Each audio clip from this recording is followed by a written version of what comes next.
Welcome to Fearless with Jason Whitlock. I am Jason Whitlock, your host. Happy Thursday. The weekend is almost here. Aren't you excited? I am. I'm also excited because I can guarantee you today's show will be the best show of the week. I can guarantee it. I can feel it in my bones. I love the topic. I love the topic because I love where I'm going to take this conversation and where we're going to take this conversation. TJ Moe is back with me in studio, as we love to do. Let's give TJ a round of applause. He's here in studio with me. Royce White is on deck. Steve Kim is on deck as well. We're going to talk some more about Ja Morant today. And he did an interview yesterday with Jalen Rose that we need to explore and unpack, and I'm glad Royce and Steve Kim are able to circle back with us, particularly Royce, because I think this really plays well for Royce. Let me take care of my best friend and the organization that has given me and the show a purpose in life, Preborn. You guys know I love Preborn, and you guys know what our mission here is at Fearless, and it's to adopt a mindset that understands that life begins in the womb. You guys have watched me on this show, learn from the contributors that we have on the show, and Royce White was the first person that ever said to me that I heard that, like, if you don't understand that life begins at the womb, inside the womb, it pollutes the rest of your mindset and outlook on life. And when Roy said that the first time, I really didn't get it. And then I met Dan Steiner and the people at Preborn and had conversations with them. And it's not, I was always pro-life, but once you get deep off into it and start understanding it, then what Roy said made sense to me, complete and total sense. And I started going like, yeah, how can the people that think life begins after birth be more knowledgeable and wise about life than the people who understand life begins inside the womb? Because so much that goes on inside the womb impacts the person that comes out of the womb. And so as part of our mission here at Fearless, and I'm thrilled and excited that so many of you have joined me on this journey and have supported Preborn. But this is the beginning, the alpha of the fearless mindset. Understanding life has to be protected inside the womb and that life begins inside the womb. No one does that better than Preborn. Preborn provides pregnant women with ultrasounds that introduce them to their child in the womb, their heartbeat, their image. Once a woman sees that baby in the womb, she's far more likely to choose life if she's contemplating abortion. Preborn has saved nearly 250,000 babies in the existence of Preborn. This year, as a partnership with the Blaze and our show, we want to be responsible for 50,000 Blaze babies, 50,000 Fearless babies. And the way that we do that is by supporting preborn.com/Jason or hit pound 250 and say the keyword baby. This is our mission, guys. I had someone send me an email this week and say, you know, I really don't like talking about my charitable giving, but because you asked, Jason, and because you love getting these emails, I'm going to send it to you and let you know that I did give and what I gave. And I'm in total agreement with that mindset as it relates to most charity. But Preborn's a little bit different. This is about sharing with people that you have the right mindset and approach to life. It's about bearing witness, because the people that understand that life begins in the womb are the people that are bearing witness to the power that Jesus knew you in the womb. There's a big debate in this country about where life begins. This has been settled by Scripture, by God. It begins inside the womb where God knew you and made you. And supporting Preborn, that's our way of letting people know that we have the right mindset And it's not even about letting people know, it's about letting ourselves know, and letting that mindset take control of all of our thoughts and making us a better person and a better representation of the power of Jesus Christ. So I need you guys to go to preborn.com/Jason, because I'm sorry, I do want credit for your support of Preborn. And I want you to send me your emails telling me about your gift to Preborn and how it made you feel and why you did it. Love getting those emails. That will always get a response to me. If you sent me an email about your gift to Preborn and you have not heard back from me, send it again. I just accidentally overlooked it, but I make it a point. If Preborn's in that subject line, I'm going to respond. If you want to trick me into reading your email, put Preborn in the subject line. It'll guarantee I'm going to click. That's fearlessblazeshow@gmail.com. I love Preborn. That's why it's hard for me. I could just do the whole show on Preborn. I'd be here for an hour and we wouldn't get to, the topic that I want to discuss. And so let's discuss, because I don't want to keep Royce waiting forever, but let me get into, it is going to take a little bit of time just to unpack this and get you guys up to speed. But Ja Morant, the NBA player that was flashing a gun inside a Denver strip club, last night he did an interview with ESPN. Adam Silver and the NBA announced their 8-game suspension. Ja Morant, I think, has already set out 6 games somewhat voluntarily. Those will count towards the 8-game suspension. Adam Silver issued a statement, basically, talking about how irresponsible and reckless behavior was. And then I saw on NBA Countdown, on the NBA pregame show with Stephen A. Smith and Jalen Rose and Mike Wilbon and Mike Greenberg, I think Agent Wojnarowski was on there last night as well. But I saw an excerpt from the interview, and that's when it hit me like, this don't feel right. This is starting to feel like a movie to me, how quickly this thing is wrapping up. And then we got this little happy ending, and Ja went to counseling, and now he's coming back to the NBA. And, this all just boom, boom, boom, boom, boom, boom, boom. But just for context, I want to play, I think, the entire 4-minute interview that Ja Morant gave Jalen Rose. So let's start there and take a listen to, I think they didn't end up playing this full 4 minutes of the interview until Scott Van Pelt's show later on ESPN. Let's watch this, and then I'm going to give you a little bit more context. You met with Adam Silver today, and he suspended you for 8 games. What was that meeting like? It was good.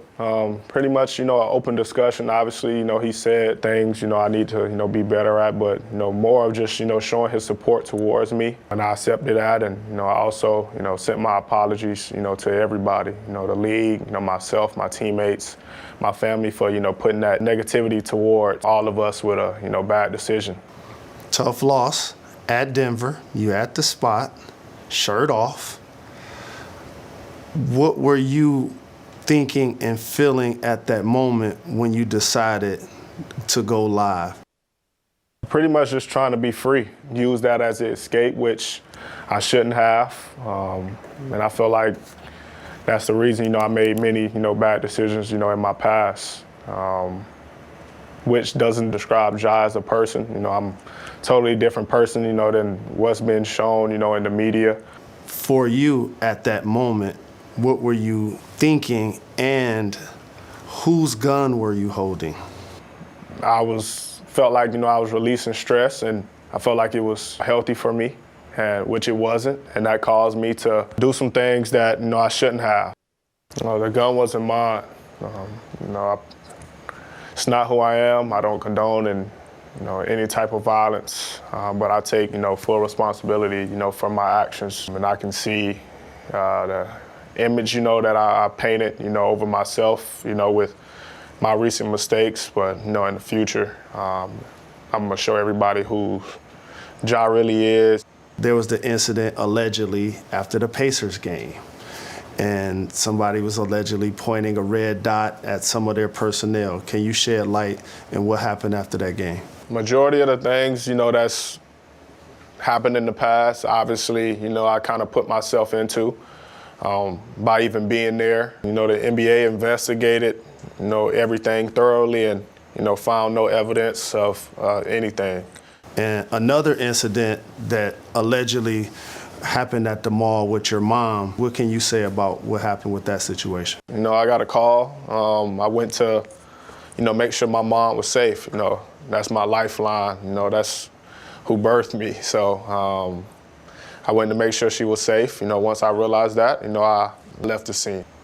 And then there's a situation that potentially happened with your sister surrounding a volleyball game. Can you shed some light into what took place in that scenario? That's my baby sister. I received a call and, was checking on her safety. Another situation where, once I found out she was safe, I left the scene. Obviously, I realized Ja showed up. And, that's all everybody, really needed to, paint whatever, picture they want. And I realize now that's a problem. And, I put myself in, those situations. What were you doing these last 10 days, and what did it teach you about yourself? Just learning, I can open up. I can express my feelings, and that it's, okay to be able to express your feelings. So, I was constantly, talking to therapists. I've been doing, Reiki treatment. I've been doing anxiety breathing, different stuff to, help me manage that and release, all that stuff from my body. What has it been like for you to see people criticize your inner circle? What have you learned about how you should move with your team going forward? I feel like in the past we didn't know what was at stake. And now, finally, me having that time to, realize everything, have that time alone, I realize that now. I realize, what I have to lose. I can't wait to be back out there on the floor now, knowing what my punishment is. And, I accept that. And, I feel like I deserve, that punishment for, my mistakes and, what I did. But when I get back out there, I'm going to be ready to go and ready, push for a ring. So I watched that last night, and my mind just started going places, as it tends to do, and I thought of the movie Hustle and Flow. Hustle and Flow is a movie about Memphis, a pimp turned rapper who at the end of the movie he's in jail doing 11 months, but the radio started to play his rap song, and yeah, it's about Memphis, where Ja plays, and the songs from that movie. It's hard out here for a pimp, I think, is one of the songs. Whoop That Trick that we talked about earlier, part of the movie, and I'm just like, the NBA is doing its version of Hustle and Logo. This is a remake or the sequel to Hustle and Flow. This all feels very inorganic to me, very controlled and manipulated. It feels very Hollywood. Hustle and Flow, that movie, really canonized, normalized, popularized this whole motif. I'll take a word from Royce, and I did in my column today, motif of from crime to rap to riches. And that's been popularized where a lot of young black men think that's the American dream. Crime to rap to riches. And this feels like the NBA's version of that this is part of a marketing campaign of Ja Morant and the NBA and someone to replace 38-year-old LeBron James, who just doesn't sell the way that he used to. This feels inauthentic, all of it.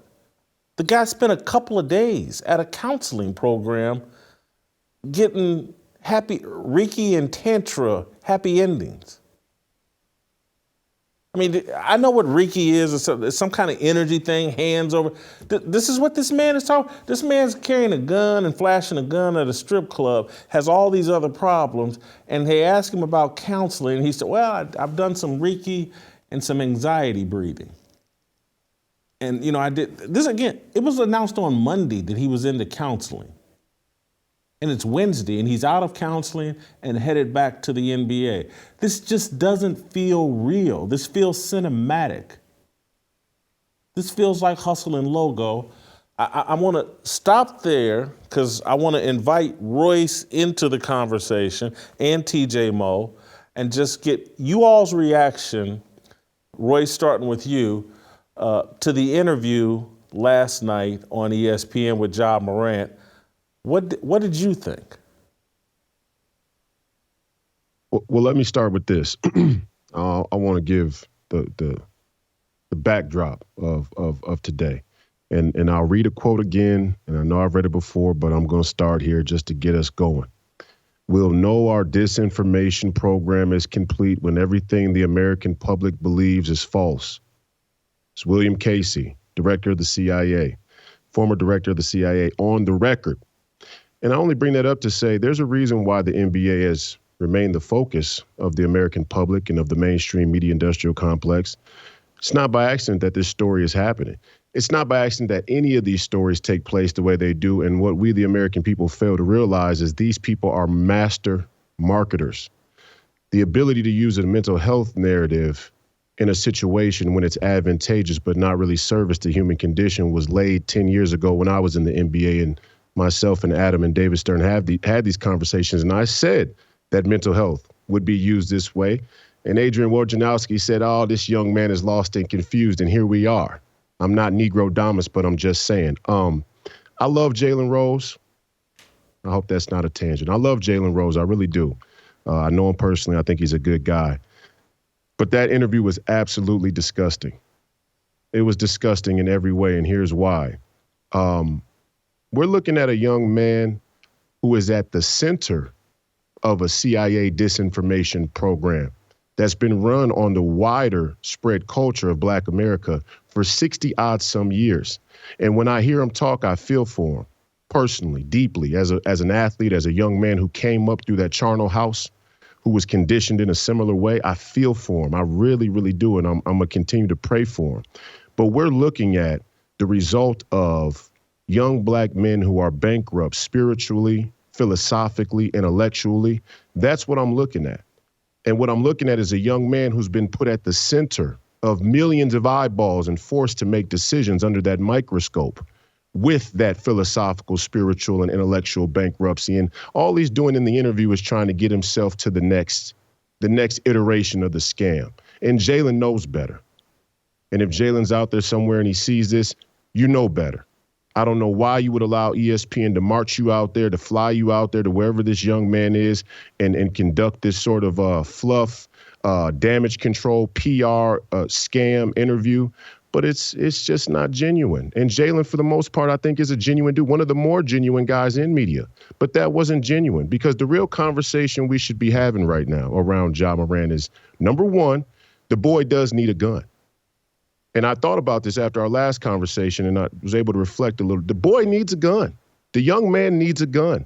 How many young Black successful by material standards, young Black basketball players, rappers, comedians, celebrities, how many young Black celebrities have fallen victim to gun violence, robbed, shot, and killed by other young Black men in recent years? In the rap business, it happens every other week. So the young man needs a gun. And I understand him saying, look, my mom, young Black men like Ja Morant, especially who want to be involved in the lifestyle he does, which is his own culpability, no doubt, but he needs a gun. The question is, why is he lashing out the way that he is? Why does he feel the need to promote and brand himself the way that he does? I think it's a cry out for help. I think the whole thing is a genuine cry out for help from within the machine. Now, how the people around Ja Morant want to use it to push their own agenda is a different story entirely.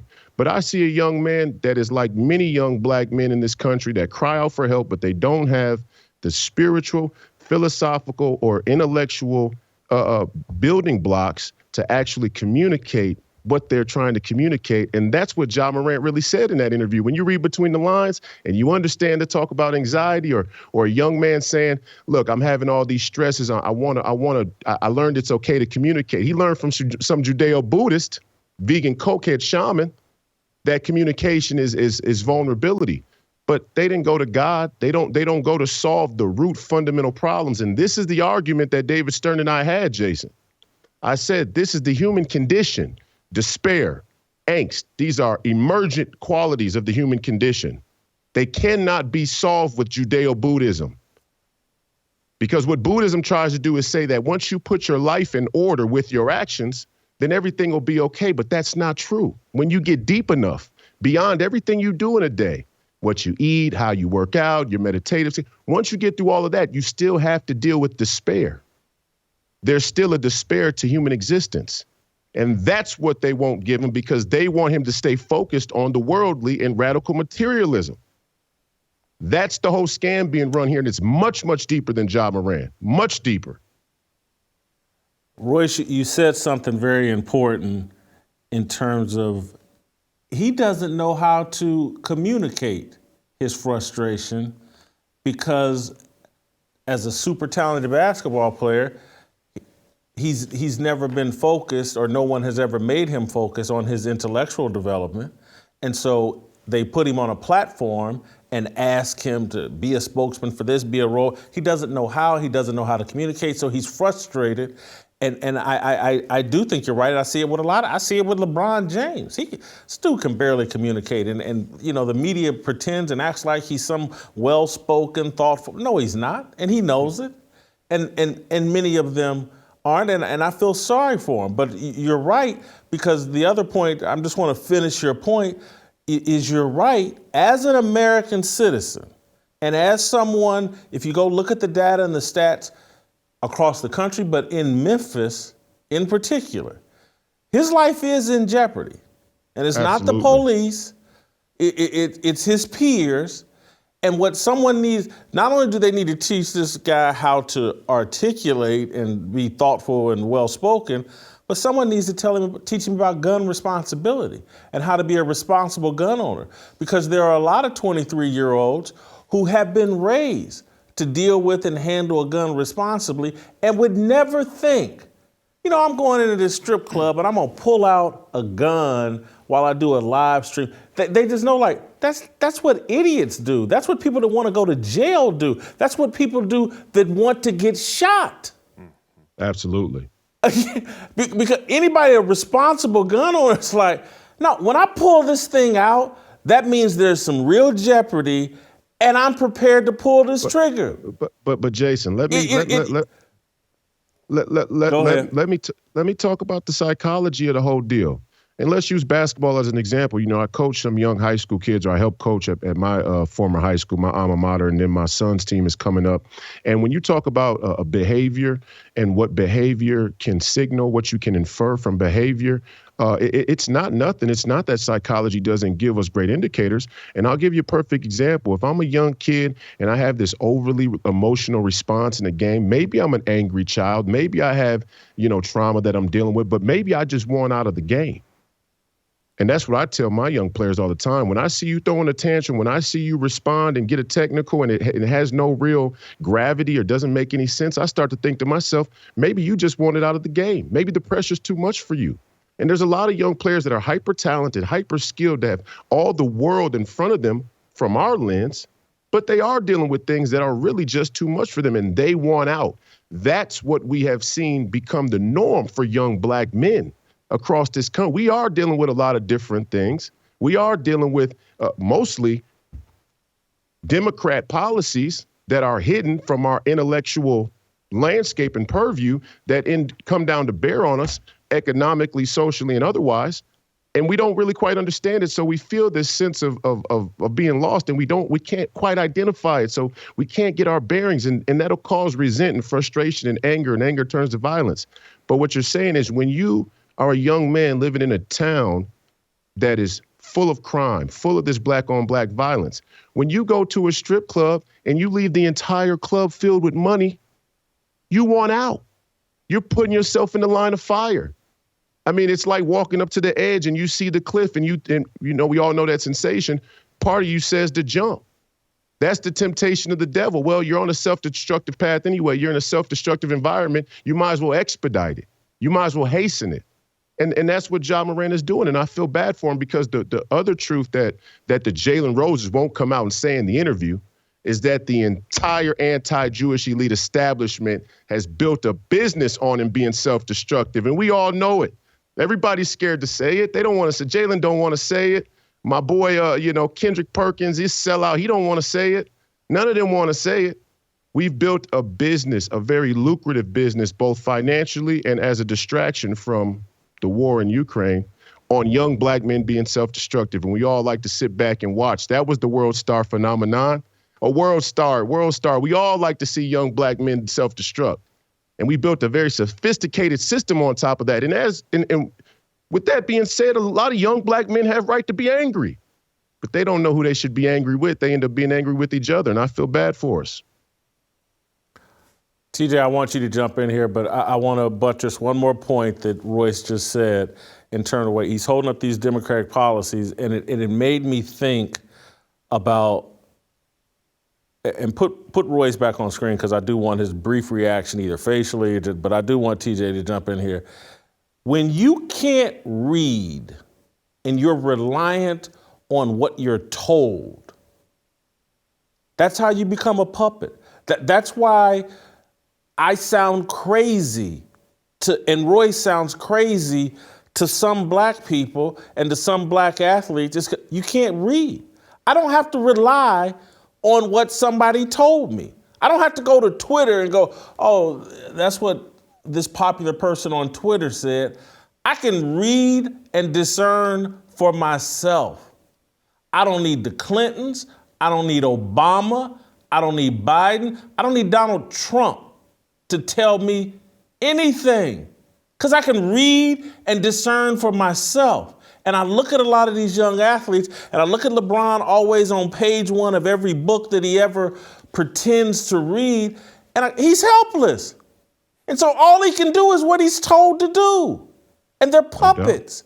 And then all the people on Twitter love the puppets. And like, oh, look at the puppets. This man can barely discern anything. He can only do what they tell him to do. And then they look at someone like myself or Royce who can think for themselves, research for themselves, discern for themselves, and call BS on, nah, you obviously playing a game here, bro. Y'all done put a movie together, Hustle and Flow, to preach to black kids. Yeah, your path to the American dream is crime, rap to riches. And because I've done my own homework and said, nah, the data says there's a 90% chance I'm gonna end up dead or in jail if I follow that path. They can hang out, they can put Lil Wayne or whoever, Jay-Z out here as a little carrot and say, look, you could be there, you could be. They ain't gonna put the young Dolphs and the 90,000 other bodies that are in jail, dead, somewhere buried. Like, that's the real outcome. I've done the research. That's why I reject it.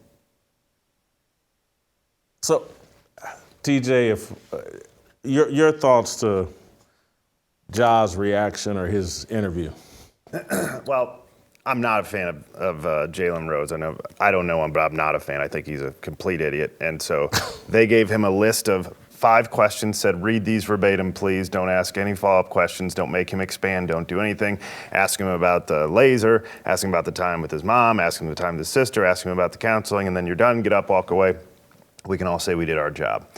Obviously, that's not how journalism works. That's why I don't like athletes pretending to be journalists. I hate what we've done to media. It's a bunch of former athlete idiots because there are very few smart athletes that get out and know what they're talking about. And then we put them in place where you're trying to. A good interviewer could have gotten Ja to tell us a little bit more. But because Jalen didn't ask him anything, he got away saying, yeah, the NBA, they did an investigation and concluded nothing was there.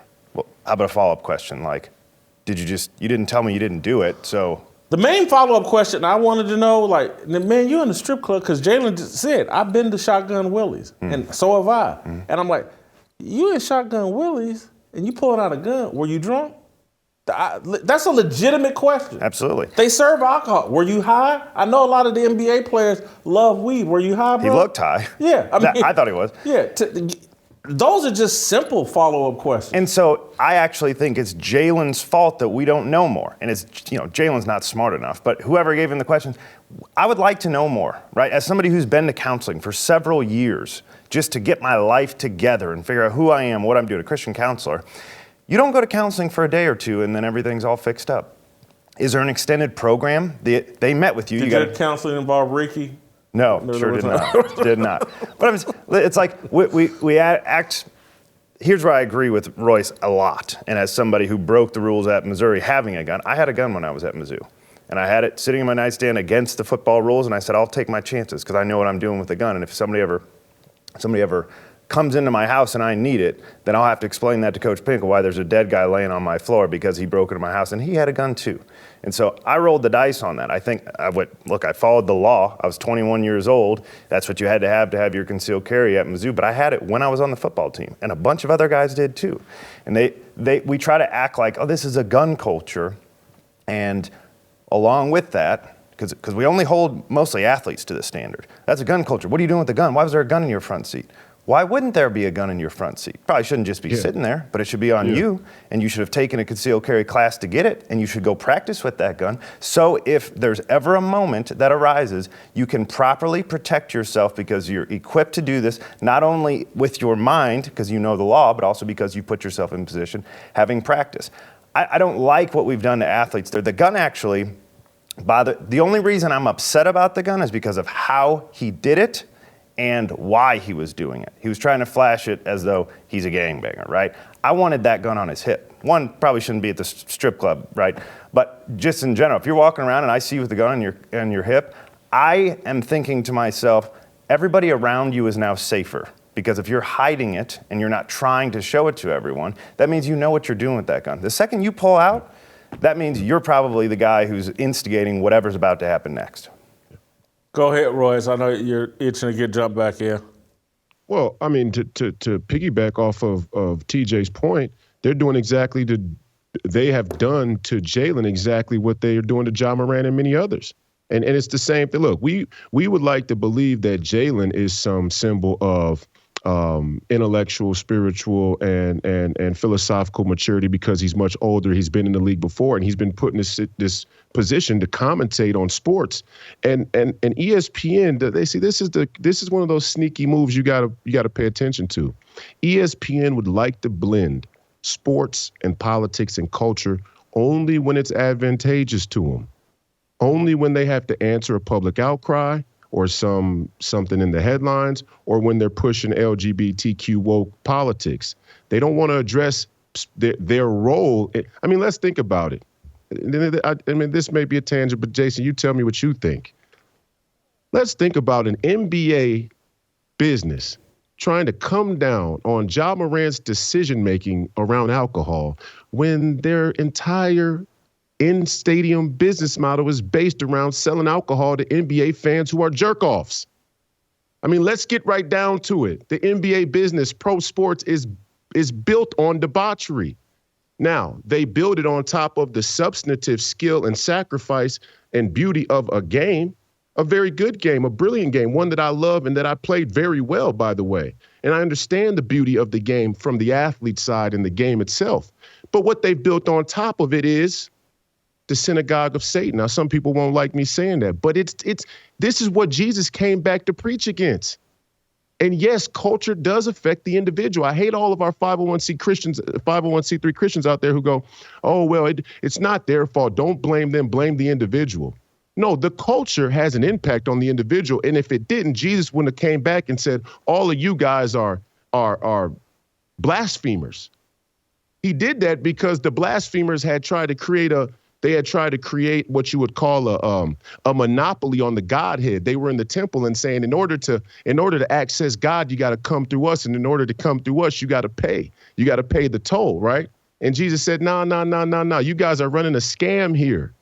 So if the NBA wants to come down on Ja Morant, or anybody watching wants to come down on Ja Morant, we have to take accountability for the society that we've built, that we profit from, that we lust towards, that we have ego in. All of it comes down to bear. And if we're not willing to go that deep, then we really don't want to have a different circumstance, whether it's Ja Morant or young Dolph being killed or black women wearing their nappy. We don't really want change. We just want to jerk off. And I don't appreciate that. It's silly to me. And the reason I started with the hustle and flow and this hustle and logo analogy is because I just the sports world, sports culture has become so much like Hollywood. And I'm going to get into this probably a little bit deeper with Steve Kim, but I want to start here with you guys. In terms of social media has prioritized content over competition. And that's all Ja Morant is. It's content. He's not a human being. He's not. The NBA is not leaning into competition. They're leaning into narrative and highlights and gossip and debate and all this content. They're just in a constant deal. Let me feed ESPN and Fox Sports and Twitter and Instagram content. And sports used to be about the highest level of competition. That's what they sold. Come see Magic Johnson and Larry Bird try to destroy each other on the court. They couldn't stand each other, and when they went at it, they went at it. That's not what... LeBron James isn't competing against anybody that's playing right now. His whole career, the last decade and a half, has been about competing against the myth and the reality of Michael Jordan, someone who doesn't play, who retired 20, 30 years ago. I can't remember, I can't do the math in my head, but 20 years ago, he's been out of the league. And this whole story is about this narrative arc that Shannon Sharp and Skip Bayless and Stephen A. Smith and Kendrick, they control that narrative. So the game isn't even on the court. It's in the content machine. And content is what Hollywood and the music industry have always been about, and they created this whole little negative, satanic, blackmail-driven machine of, you know what the best content is? Black criminality. Come on. And Preach. We're gonna put it in music, we're gonna put it in TV shows, we're gonna put it in movies, and now we're gonna make it front and center in our sports leagues. And that's what I see with Ja Morant, because again, Jalen Rose is out here interviewing. Jalen Rose Jalen Rose had bragged about it, admitted it. I was just the same kind of idiot as Ja Morant when I was in the league. And look at me now. ESPN has put me front and center as if somehow my career and my path is the one that everybody should model themselves on. Jalen Rose on TV at bragging like, I was involved in assassination attempts. This man said this on TV, like he was on the balcony with MLK. Yeah. And he's bragging about, it's all narrative, it's all content, it's not about competition. And the content, again, is built on a construct that makes us look like freaking idiots with no emotional control. And Jalen is participating in it, and he's the blackest man on TV. And Stephen A. Smith is participating in it, and he's the blackest man on TV. They the righteous brothers. This is, I could have went with, this is Bamboozled on a, if you ever saw that movie, it's a real, they've taken it to the sports world, taken it to real life. Stephen A. Smith and Jalen Rose had their reaction to the interview. I want to play that just to give the audience a bit more context of, I called in my column, if you've seen Hustle and Flow, I called Jalen Black Skinny. That was a character from the movie Hustle and Flow. He was the rapper that made it, that came back to Memphis. But anyway, let's watch Stephen A. Smith and Jalen Rose. And the main thing I got from him is humility. He's a young person, 23 years of age, and this is the best thing that could have happened to him at this point of his life.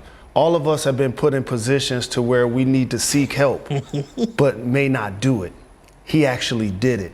And I could tell that he's going to be a better man because of it, and it's going to be a residual effect for the rest of his life. Yeah. So, Stephen, this man is spectacular. Let's stop there. He's Hold on. Let's Stop.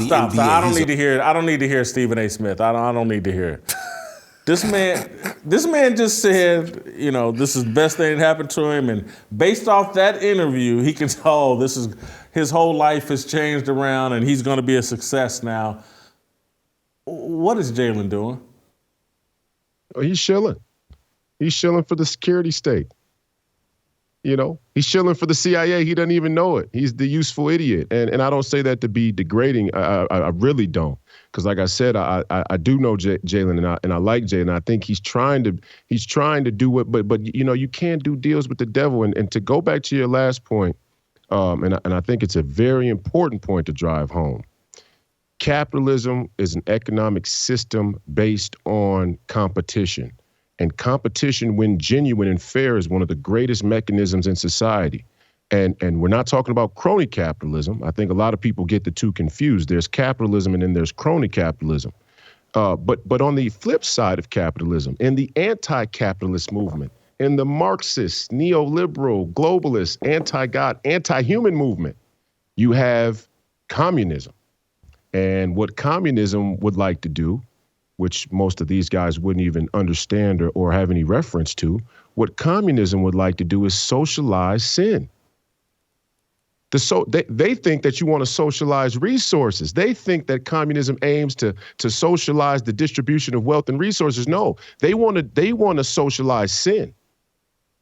Karl Marx, anti-Jew, Communist Manifesto, the socialization of sin. This is the emergence of social media on the back of the upward trajectory of content as the best currency of our time. It's not money, it's attention. The smart man knows that what you can get people to pay attention to makes you powerful, not how much money and you know, energy or resource you can extract from them. And that's what and these people are communists. Jalen Rose and Kendrick Perkins, they're working for communists. They don't even realize it. I mean, it's crazy when you know it and you see it and you watch it. It's hard to even stomach it, really. I mean, it makes me want to reach out to them, but they, like you said, they think people like us are crazy. But it's right there it's like a 3-click process. It takes you no time to 3-click to figure out the new headline of what's going on between Kanye and Kim, or what Brittany Renner just said about what some guy she was sleeping with back in the day, or whatever, whoever it is. It takes 3 clicks. You're great at that. You can't look up the Communist Manifesto. You don't know who your masters are, and therefore you're a slave. If you don't know who your masters are, you're a slave. TJ, I want you to respond to this, but I hate to do it, but I got to do it. I want to talk to the audience just for a second, and just this will sound narcissistic and arrogant, but many of you are sports fans. Many of you are consumers of the media. I hope that you appreciate this conversation that we're having today, because you're not going to get it anyplace else. And all of it is relevant and real. They can't have this conversation on ESPN or Fox Sports or anywhere. And it's all very relevant and real. You can continue to live in some little false world, false reality, and tune into that garbage and listen to people have dishonest conversations or only talk at a level that they're capable of because they don't like to read and they can't discern. They can only tell you what they've been told to say. And they're not even smart enough to realize that someone's put a battery in their back and told them what to say.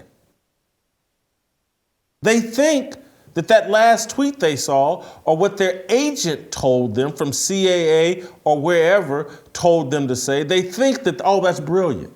And they think that whoever the agent is that they've partnered up with, who tells them what to think and what to say, well, he's got my back. And he's going to help you get some money. I get it. And just admit that everything that you're about is just about the money. It's not about helping your people. It's not about helping anybody. It's about representing their point of view and being in support of their game plan that they have concocted, that they, again, I've said they run it in the movie industry, they run it in the music industry, and they brought it to sports. The narrative of black male criminality and irresponsibility. That's the content they're selling. And they're all participating in it for a check. They're the sellouts. This isn't me trying to defend myself or defend this show or Royce. I'm just giving you the facts. And I say that to say, and this will sound very petty what I'm asking for, but I didn't say it at the top of the show. If we don't get 10,000 likes on this show, when we went this kind of deep and unpacking a conversation, it's very dangerous. Anytime you come on any of these shows and talk about what the secular Jays have put together in the movie and music industry, and they're bringing it to the sports world, it's a dangerous conversation. People don't like me because of it. People will call me all kinds of names because of it. There's nothing anti-Semitic about me. I don't like people that don't like God. Period. If you like God, if you living by that word, I got no problem with you. Some of the greatest people I know are Jewish people that live by that word. But there's some folks out in Hollywood that spit on that word. There's some folks in the NBA that spit on that world, and I'm gonna call them out. And this show's gonna call them out. TJ, I hate to drop that grenade in your lap, but you don't have to address what I just talked about. I just want you to hop back in the conversation. Going back to buttress your point. I was watching Dave Chappelle before I got on here, and he said when he was addressing the Kanye stuff, he said he's realized there are two very dangerous words to put together, and that is the and Jews. And so, look, I'll tell you two things. The content over competition is the first one. When we go back through and we say who's the best at every single sport, not one of those people cared anything about social media. The only one you can argue is Tom Brady, and you can also argue that's when things started to fall apart for him. Tom Brady didn't have social media. Started to get it. Look, I think he still won a couple Super Bowls after he got it, but you could tell things were changing for him. His workmanlike, get after it. This is the only way to go about it, and how he became the greatest ever was not with content. Michael Jordan, what's going to keep him above LeBron James forever is the mystery. I still don't know anything about the guy. The first thing I've seen was that documentary. When was the last time you saw Michael Jordan, a picture that he took in a club somewhere? It'll never happen, right? You can go down the list. Wayne Gretzky, even Tiger Woods. He's not posting pictures about himself. People get him. TMZ gets him. But if you actually want to be the greatest and you're actually striving to be as good as you can be, those guys focus on the competition. Can you imagine? Michael Jordan left or allegedly pushed Isaiah Thomas off of the greatest team ever because of the competition. Because partially, assume, because he wouldn't shake his hand after the playoff game that they finally won, right? It's like there was real competition. Today in the NFL, all I see after the game is guys switching jerseys and taking pictures. That's not real competition. That's guys who are friends. So that's the first thing. The second thing I'd tell you is the family unit is what keeps you from buying this nonsense. And our families across America, white and black, I mean, the statistics are getting worse every day. And we talk 70 to 80% of black kids are single mothers, but white families are in so much worse shape than they were in the 1960s. I mean, it's like triple, quadruple, quintuple. It continues to go up. And if you don't have that family unit who's grounded you and taught you scripture and said, this is who you are, raise a child up in the way that they will go, they got nothing to come back to. So right now, when something happens to me, I can go to my mom, to my dad. We could talk things out as a family, and we say, this is who we are, and this is what is best for us. Screw what these guys on TV are saying. But we have that unit. Instead of just somebody flying by the seat of their pants, and they're like, well, that guy's rich. I could be just like him. It doesn't do you any good. And the family unit, it being gone. There's so many of these young, successful black kids. He's 23, and I know Jaz, his dad is in the picture because we know with the Shannon Sharp deal, he's been around. But the family unit, as a general rule, disappearing has kept these kids from having the discernment that we want them to have. Royce, I'm going to give you a final thought. Take as long as you need, and then we're going to move on to Steve Kim. I'm still fired up. Go ahead, Royce. Well, I appreciate you saying that because we do all take a certain risk in talking about these most sensitive topics, but the they're necessary and relevant, and some of them are complex, but some of them aren't really that complex. And again, I've been on the show before, and I said I'm a Jew, and why do I say that? Do I practice Judaism? No, but Christianity was the evolution of Judaism. Jesus Christ is the most spiritual, the perfected spiritual figure across time in the Hebrew Bible, and its ability to survive, and the Christian identity being what it is today is a validation of that. So it's not an attack on Jews. And let me be even more specific. The anti-Jews that I'm speaking about in the NBA or the music business or Hollywood or big tech or Wall Street or a number of other very influential industries, it's not on them. It's not on them. They're middlemanning the spiritual bankruptcy that we all harbor. It's not on them. It's on us. It's us. It's the black community. We've allowed ourselves to be that slave. We've allowed ourselves to be that sheep. We've allowed ourselves to be used that way. It's not all on them. We can't throw it all in their lap. And even more importantly, it's more on us because at every turn, there have been the Kendrick Perkins types who say, oh, it's easier to make change from within the machine. And that's the justification they told me. They said, oh, yeah, young man, you're right about mental health. You're right about the whole thing, the whole corporate community, the whole radical material landscape. And you're right about what it does to the human mind and a young man's anxiety. You're right about all that. But you can't do nothing if you're not in the machine, if you won't play by the rules. And the scam is that once you're in the machine, and you know this, Jason, from being at Fox, they don't have any plans on letting you make any change. That's all a way to keep you on the take, keep you on the come, keep you churning out money. And that's why they'll come down from on high to protect Ja Morant and move him forward, as long as they can make some money off of him. I mean, it's really a radical materialist slave type mentality. And what I say is the main three businesses of the crown and this entire globalist agenda.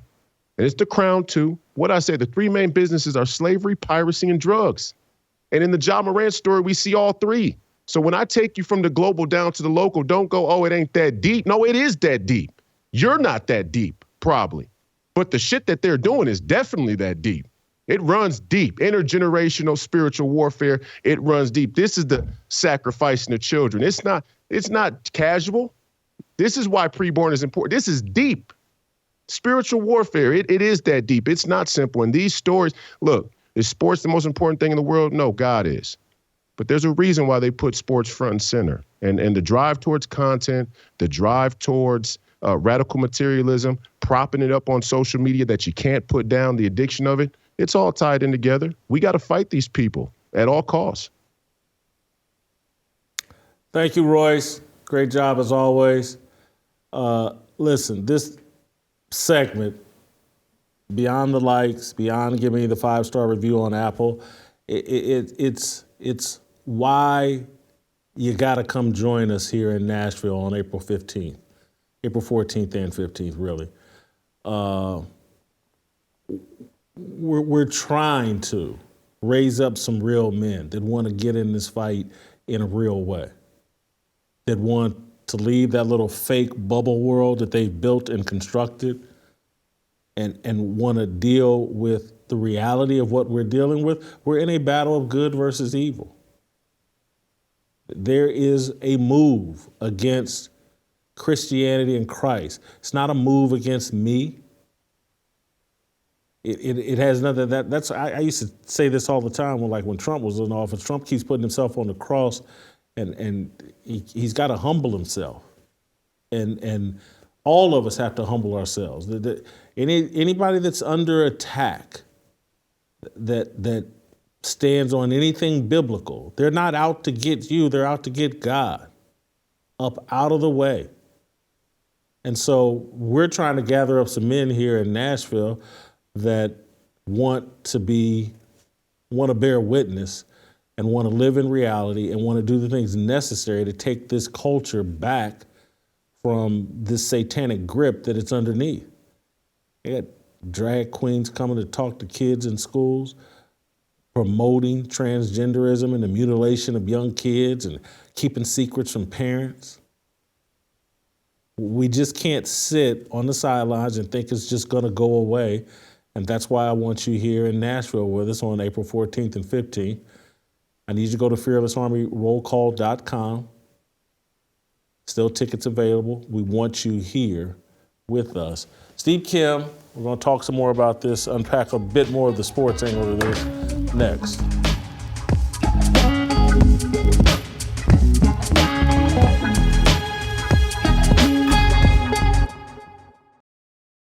Atheists, the secular world, the culture uses our imperfection, our sins to shut up. You can't stand on truth. And if all it was imperfection, it eliminated us from standing on truth, this would be a very quiet place. I'm trying to be as loud as I can and as transparent as I can to try to inspire other men. We know you're imperfect. You know you're imperfect. God's grace and mercy gives you the right to stand on his truth and to speak that loudly into the culture, and we have to do that. You can look around and say, these guys have taken over everything. They own the CDC, the NIH, they got the president. Is transgender surgery for children? Colleges today are nothing but leftist indoctrination centers working fully against the Bible. What's the alternative? So you're gonna stop fighting today and you're gonna let the government raise your kids? And you're gonna turn around and let them chop off your 12-year-old daughter's breasts and let them sterilize your son and tell him that he's a girl? And you're gonna let them make the Bible hate speech? You're the last line of defense here, because nobody else is gonna do it, and God's gonna walk with you. This is literally worth dying for. Absolutely. I'm telling you, so it's like everybody, that's a nice little metaphor. This is it. If there's a hill to die on, this is it. The Overton window has been moved right in front of our children's bedrooms. And there are all types of people that are trying to climb up in the ladder. And every good father should be on his post so that when they peek their head up over the windowsill, you kick the ladder back down, let them know you move on to the other house, because we're not playing that around here. Sometimes just standing up, just saying, no, we're not going to do that. Not my marriage, not my kids, not my family, not my community, not my church, not my city. Just declaring that's victory enough. In prepping his disciples, he tells Peter, he's like, listen, Satan desires to sift you as wheat, but I've prayed for you. We're gonna face some ups and downs in life, and we're not gonna always get it together.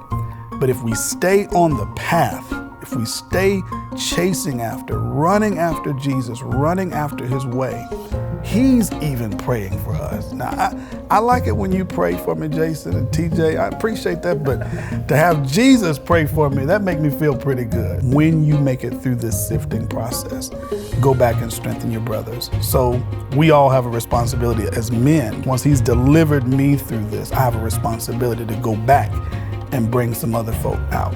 You do a roll call to just let people know you're not alone, be confident in your positions, and we're gonna inspire you. We're gonna eat, fellowship, listen to some music. It's gonna be the first of many roll calls that we do. So we're looking for soldiers. We're gonna put out our best recruiting pitches for soldiers.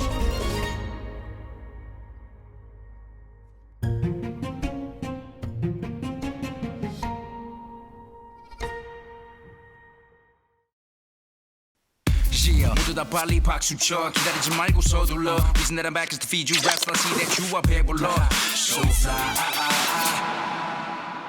All right, welcome back. Let's roll out to Los Angeles, bring in the Korean Cosell. Steve, did you see my Hustle and Flow logo, Hustle and logo? Did you get to see that? And I'm wondering if, you're quite the movie buff. You know all the black cult classics. Did you see Hustle and Flow? And what did you think of my analogy? Well, the analogy is good, but I would have gone with CB4. It's MC Cosell Morant. Straight out of Low Cash, right? That's really what it is. Suburban kid that thinks he's NWA, and that's kind of more or less what this is. A guy cosplaying. Yeah, you know what? I may have to watch CB4 again. Great movie. Sometimes I get CB4 mixed up. Would you like better, CB4 or Don't Be a Menace to Society while drinking gin and juice in the hood? I mean, that's like asking me to compare Jerome Brown to Warren Sapp. It's a tough one. I mean, they both have their moments. I mean, Don't Be a Menace is one of the funniest things, especially with Loke Dog. Loke Dog is one of the funniest characters I think I've ever seen on television. That when he brings out that heat-seeking missile from his mail truck because a guy wants to do points the gun at him. It's, oh, you want to go there? That's a great movie. And then you had Grandma. The grandma was hilarious when she's cooking and she goes, hey, give me some of that S. And there's like that little thing that says S on it. Anyway, but anyway, back to the show.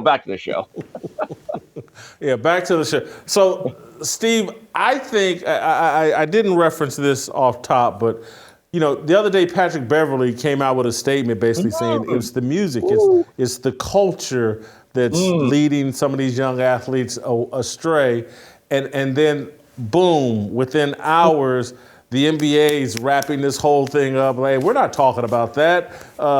He's been through counseling. We got him some happy ending massages and therapy. He's all good now. Go back to playing basketball. They don't want to talk about the culture they built inside the NBA. Did you see it the other day? Let's play the Whoop That Trick. That's from the song Hustle and Flow. They play it inside Grizzlies Arena, FedEx Forum, I think it's called, all the time. It's like their theme song. It comes from that 2005 movie Hustle and Flow. But let's play them playing Whoop That Trick.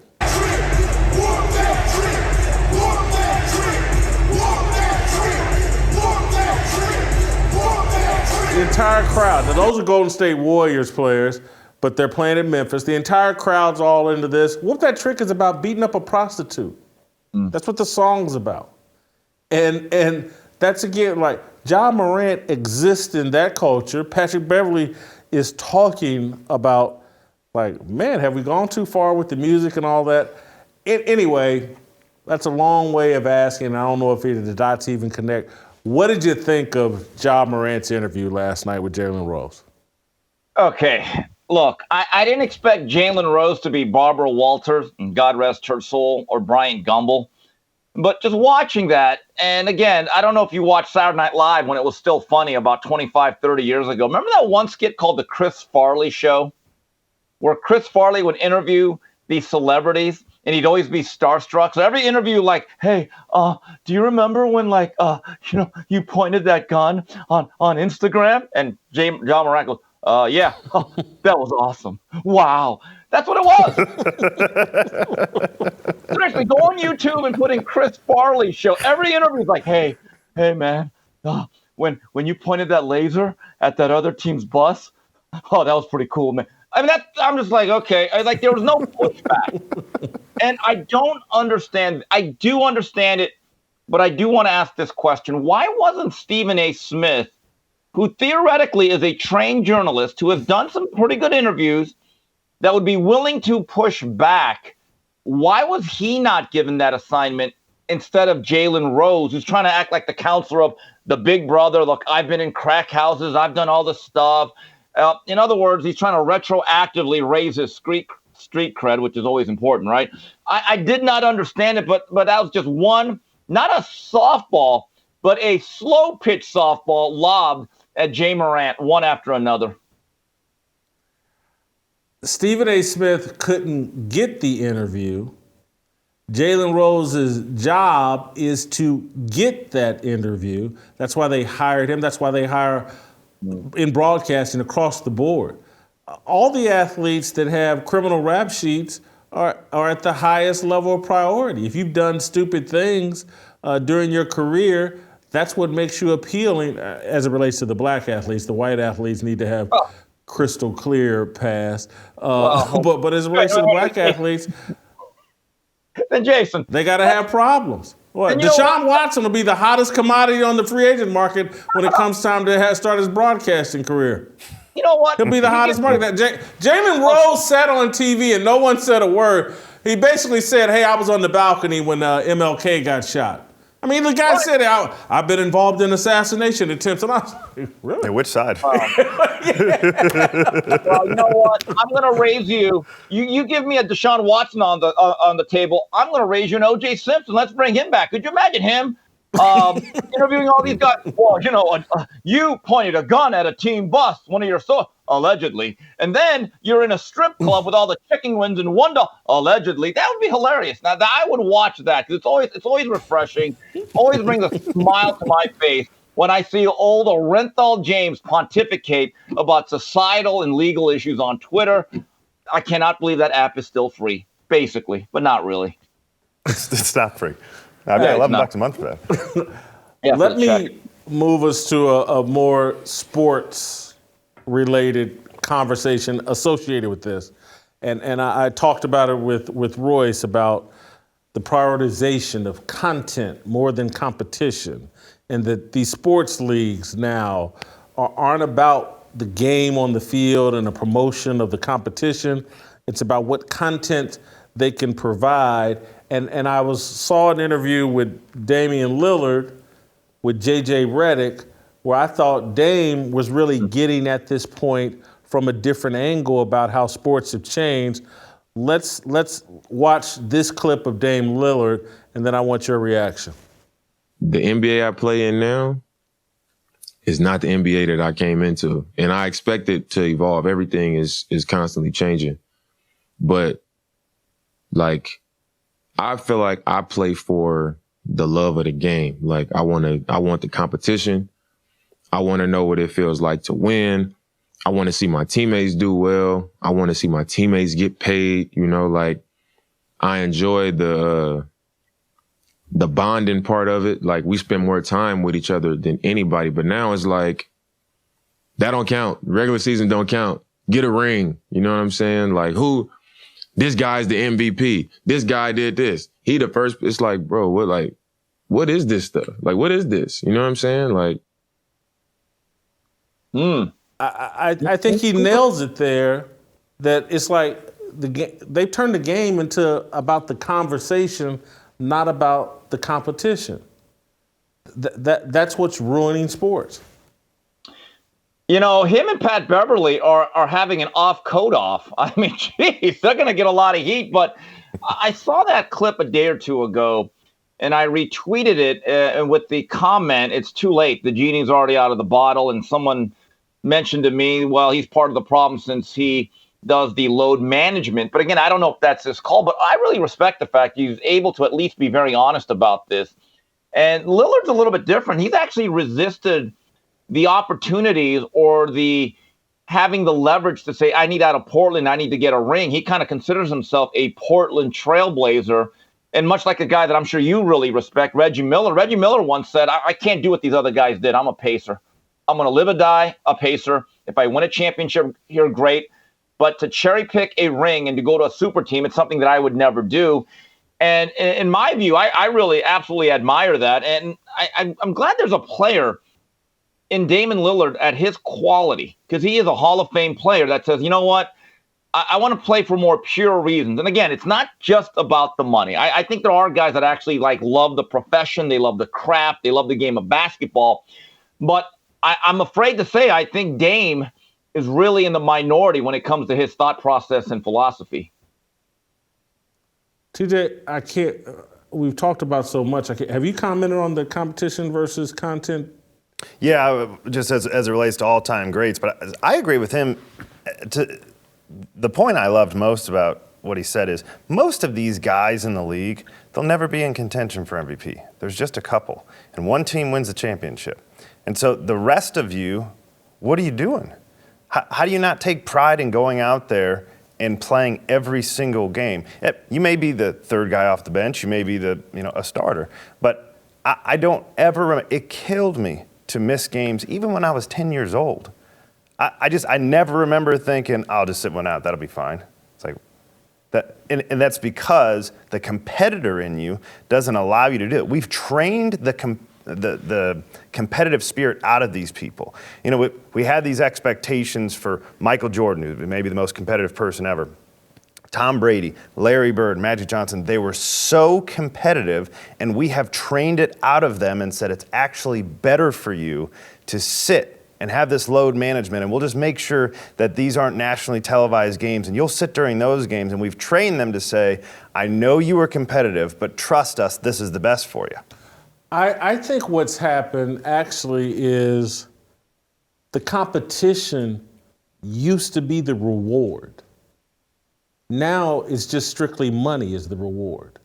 And so when I go back and think about playing all the way through college, the only reward was game day. Everything else, particularly about football, sucked. That's right. That's right. Basketball, you could get some enjoyment out of practice to some degree, scrimmaging and blah, blah, blah. But the only reward in football was the actual game. Saturdays were awesome. And that was the payoff for everything you put up with all week. That's right. The knowledge that you were better than the guy across from you. Yeah. And on some other team and some other, but so now the reward is the money. And it speaks to how materialistic the society has gotten. And so once you give them these contracts, and again, the young people have no concept of money, and the money has gotten to such a level that I don't blame. It feels like monopoly money. It feels like a guy getting paid $10 million a year. He feels like, I'm set for life. Mm-hmm. And the guy that's making $450K thinks in a year or two, I'm gonna be making $10 million a year because I'm gonna get my break and blah, blah, blah. And so it's the reward now is totally about at the college level, at the NFL level. And so when it gets to the college level, now high school kids are thinking about, man, I'm just a year or two away from the reward of the money. And let me make sure I don't do anything to mess up the money. And so I've shown a little talent, let's say basketball, on the AAU summer circuit. My high school regular season's not that important. I'm getting recruited. I'm going to get to my NIL deal. It's already been offered to me when I was 15, 16 years old. I just got to protect that. Again, the reward no longer is the competition, and so I can't blame guys for being less competitive. And so all the lessons have gone out the window too, right? So sports were used for the longest time of how you properly conduct yourself. And this is why, even today when I go talk, people try to get me into politics all the time. I had a GOP consultant reach out to me this week about running for the state Senate in Missouri. And what they always say is, former athletes, you guys know how to compete, you guys know how to conduct yourself, always. In the workplace, they're always looking for athletes. That's gonna stop, because athletes have been trained out of everything that employers wanna see their guys to do. I do agree with you. Quinn Ewers. Skipped his senior year, #1 recruit at a school that my wife went to that high school. Just decided to sit out because he was getting a big check from Ohio State. By the way, didn't work out at Ohio State. Probably not going to work out at Texas now because the youngest Manning's going there. So you forwent, if that's a word, your ability to try to go win a state championship at a powerhouse in Texas where the city shuts down. This is, if you've ever been to Texas on a Friday night, you can't go into a gas station because they're at the game, right? And you decided that wasn't for you for what? What money? Maybe you got some money. You're going to have to go at some point. If you don't make it, you're going to be an accountant somewhere. You're going to be a labor worker somewhere. Who knows? And all of the lessons you were supposed to win about taking care of your teammates and being a leader, it all went out the window because somebody said, you'll probably get some money at some point someday by playing this game, so don't you dare do anything that could possibly stop that. Steve, hop back in here. Yeah, it just reminds me of Michael Jordan in his second year. And it was one of the chapters of The Last Dance. He misses 63 games after breaking his foot in Golden State, game number 3. And he basically said at the end, I'm going to play basketball here. In fact, he actually had a clause put into his contract moving forward called the love of the game clause. He told the Chicago Bulls, look, guys, if I'm healthy enough to play, I'm going to play basketball anytime I can, whether it's a pickup game in Chapel Hill, whether it's a charity basketball game in the summer for Magic Johnson. But we are going to play to win the game here, as Herman Edwards once said. Okay, we play to win the game. And I just love the fact he actually told the Bulls organization, and this is in his second year, because he's a young player. He's got his whole career in life in front of him. He said, no. We are making the playoffs. And if we don't try to make the playoffs, I'm leaving you guys.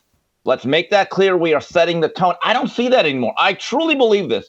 And I know I'm being incredibly cynical and acting like Clint Eastwood's character, that old guy that was really grouchy, right? Whatever his name was. But I really think there are a group of players, they care more about how they dress to the game and getting shot on the runway into the locker room than the actual game. I know people think that's far-fetched, but they put a lot of time and effort into wearing those tacky clothes from Salvation Army or whatever. But I don't even think they care about the actual wins or losses. But as long as they're on camera and they go viral and they get the brand, whatever clothing company, that to them is what really matters to some of these guys. I think you're right. I don't know if I'm forcing this point, but I've been wanting to make it for a couple of weeks, and so I'm going to force it here. A lot of this has to go along with the drug culture that's associated with the NBA and rap music. And we've marijuana's no big deal. It's the greatest thing in the world, blah, blah, blah. And what we're really looking at with the NBA, it's more true now than it was in the 1970s when the NBA had this reputation as a cocaine league and the players are all drugged up and the quality of play is no good. That's true now. Maybe the drug isn't cocaine, but trust me, there's players using cocaine. But this weed that they have, because anybody that you guys probably don't know anything about this, but like weed now, as opposed to what it was in the 70s and 80s, the chemicals they laced it with, the way they grow it and manufacture it, it's so much more potent and addictive than the old marijuana that I believe we're looking at an NBA that's really the 1970s NBA. Everybody's just high. And you know, I don't want to, some of the people we've talked about on today's show, I know, like, stay high 24/7. They played their whole time in the career in the NBA high as a kite. I've been around them. Love to get high. I don't want to go to. I don't want to call it. I don't want to be snitching or whatever. I can tell you from a fan's perspective, Jalen Rose always looks high. Every time I see him, I'm like, that ain't speculation. So, but that's Steve. I just think it's a story no one wants to talk about. This league is high as a kite, and that's why no one wants to play. Well, what do you, when you're high, you want to lay around and eat, and you ain't trying to compete. You know what I hate are these managers and these media members who are so afraid to push back because they want access. First of all, these contracts are guaranteed. It's not like the National Football League. So I don't want to rest my players. You're scheduled for 82 games. I want you to play at least 80. Okay? Because you're going to get your money, whether you're getting the league minimum or the max. You're getting all of your money. Okay? The thing that bothers me, though, is when people say, oh, my God, but there's a road trip and they got to play more than 3 games in a week. Yeah, how about this, guys? How about not going out to the clubs every single time? How about, get this, guys, how about actually getting to bed on time early and instead of smoking another doobie, taking a nice batch of ZMA, which helps your sleep and recovery? It's amazing that, you know what, because of your poor habits, we're not going to tell you to change your poor habits and be a pro. We're going to actually make you work less while you still get paid. I, for the life of me, do not understand how people still pay money to go to NBA games. I really don't, because that's a lot of time. It's money. And I'm going to say this again, and I'm being repetitive, but if I was a particular fan of a team, and I knew the Golden State Warriors were coming to town, and I don't have that much disposable income, a couple of kids and a family that wants to see Steph Curry, and if all of a sudden I get to that arena and Steph Curry's in street clothes, I'd be like, guys, we're never going to another game. I just personally would never invest in it. It's Russian roulette to a certain degree. Steve, thank you. Great job as always. We're not going to see you tomorrow. I already got tomorrow's show in my head. We're not going to use Steve for that. We will see you tomorrow. Hold up, before you go, before you go, yes, I'm talking to you. Hit the lights on your way out the door. Thank you. We'll see you tomorrow. Feeling like a standoff, nothing in life like freedom. Came like a fighter, striking like a ladder, making all these moves for freedom. I want freedom. No negotiation, my sister, no relation. We all just wanna have freedom. Sitting on a car. never been alone. I'll break my back for freedom. Blessed, we are living, get back. We are receiving, all deceiving. We all wanna be free. We want freedom. I just want, I wanna be. I just want, I wanna be. I just want, I wanna be. I just